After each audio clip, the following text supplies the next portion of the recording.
ஆதியாகமம் 1. ஆதியிலே தேவன் வானத்தையும் பூமியையும் சிருஷ்டித்தார். பூமியானது ஒழுங்கின்மையும் வெறுமையுமாயிருந்தது. ஆழத்தின்மேல் இருள் இருந்தது. தேவ ஆவியானவர் ஜலத்தின்மேல் அசைவாடிக் கொண்டிருந்தார். தேவன் வெளிச்சம் உண்டாகக்கடவது என்றார். வெளிச்சம் உண்டாயிற்று. வெளிச்சம் நல்லது என்று தேவன் கண்டார். வெளிச்சத்தையும் இருளையும் தேவன் வெவ்வேறாக பிரித்தார். தேவன் வெளிச்சத்துக்கு பகல் என்று பேரிட்டார். இருளுக்கு இரவு என்று பேரிட்டார். சாயங்காலமும் விடியற்காலமுமாகி முதலாம் நாள் ஆயிற்று. பின்பு தேவன் ஜலத்தின் மத்தியில் ஆகாயவிரிவு உண்டாகக்கடவது என்றும் அது ஜலத்தினின்று ஜலத்தை பிரிக்கக்கடவது என்றும் சொன்னார்.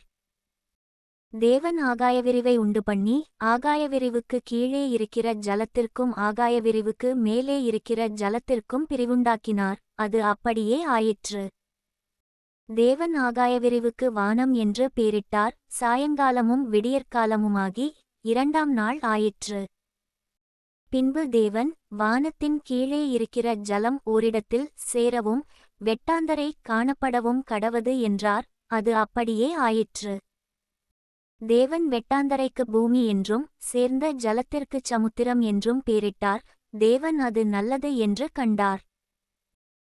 அப்பொழுது தேவன் பூமியானது புல்லையும் விதையை பிறப்பிக்கும் பூண்டுகளையும் பூமியின்மேல் தங்கள் விதையையுடைய கனிகளை தங்கள் ஜாதியின்படியே கொடுக்கும் கனிவிருட்சங்களையும் முளைப்பிக்கக்கடவது என்றார். அது அப்படியே ஆயிற்று.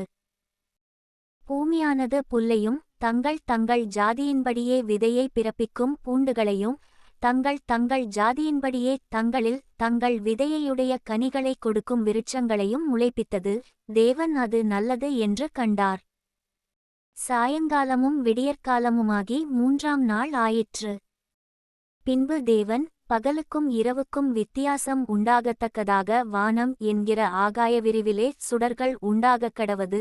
அவைகள் அடையாளங்களுக்காகவும் காலங்களையும் நாட்களையும் வருஷங்களையும் குறிக்கிறதற்காகவும் இருக்கக்கடவது என்றார். அவைகள் பூமியின்மேல் பிரகாசிக்கும்படிக்கு வானம் என்கிற ஆகாய விரிவிலே சுடர்களாயிருக்கக்கடவது என்றார். அது அப்படியே ஆயிற்று. தேவன் பகலை ஆள பெரிய சுடரும் இரவை ஆளச் சிறிய சுடரும் ஆகிய இரண்டு மகத்தான சுடர்களையும் நட்சத்திரங்களையும் உண்டாக்கினார். அவைகள் பூமியின்மேல் பிரகாசிக்கவும் பகலையும் இரவையும் ஆளவும் வெளிச்சத்துக்கும் இருளுக்கும் வித்தியாசம் உண்டாக்கவும் தேவன் அவைகளை வானம் என்கிற ஆகாய விரிவிலே வைத்தார். தேவன் அது நல்லது என்று கண்டார்.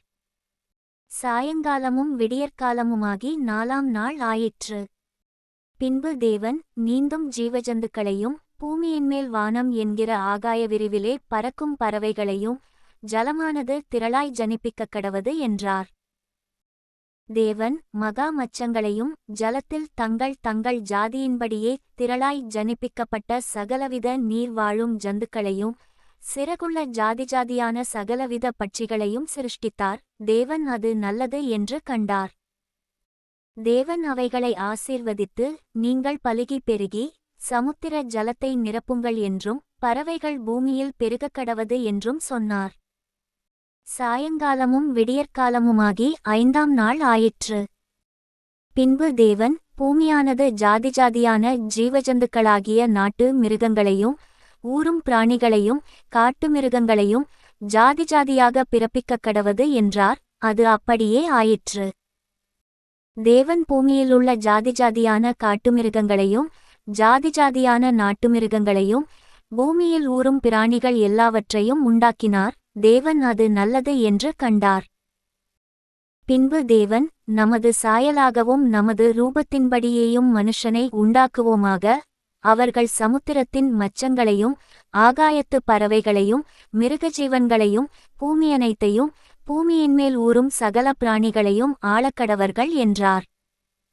தேவன் தம்முடைய சாயலாக மனுஷனைச் சிருஷ்டித்தார். அவனை தேவசாயலாகவே சிருஷ்டித்தார். ஆணும் பெண்ணுமாக அவர்களைச் சிருஷ்டித்தார்.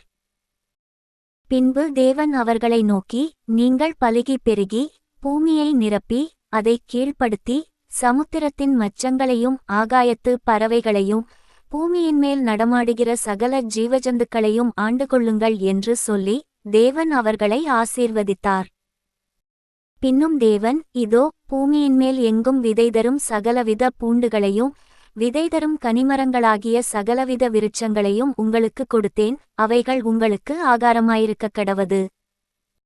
பூமியிலுள்ள சகல மிருகஜீவன்களுக்கும் ஆகாயத்திலுள்ள சகல பறவைகளுக்கும் பூமியின்மேல் ஊறும் பிராணிகள் எல்லாவற்றிற்கும் பசுமையான சகல பூண்டுகளையும் ஆகாரமாக கொடுத்தேன் என்றார். அது அப்படியே ஆயிற்று.